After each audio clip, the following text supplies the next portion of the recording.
சென்னை செங்குன்றம் அருகே சாலை கார் விபத்தில் 3 பேர் பலி.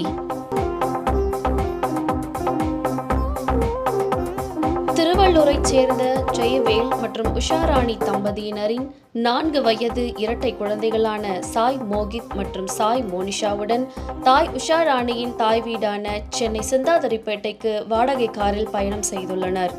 அப்போது செங்குன்றம் அருகே அலமாதி என்ற பகுதியில் சாலையின் தடுப்பில் கார் மோதி விபத்துக்குள்ளானது. இந்த விபத்தில் காரின் முன்பகுதி முழுவதும் சேதமடைந்து உஷாராணி மற்றும் அவரது 4 வயது மகள் சாய் மோனிஷா உட்பட கார் ஓட்டுநர் என 3 பேர் சம்பவ இடத்திலேயே உயிரிழந்தனர். மேலும் ஜெயவேல் மற்றும் அவரது 4 வயது மகன் சாய் மோகித் படுகாயமடைந்துள்ளனர். இது குறித்து தகவல் அறிந்த செங்குன்றம் போக்குவரத்து புலனாய்வுத்துறை மற்றும் காவல்துறையினர் சம்பவ இடத்திற்கு விரைந்து படுகாயமடைந்த தந்தை ஜெயவேல் மற்றும் மகன் சாய் மோகித் ஆகிய இருவரையும் மீட்டு செங்குன்றத்தில் உள்ள தனியார் மருத்துவமனையில் சிகிச்சைக்காக அனுமதித்துள்ளனர்.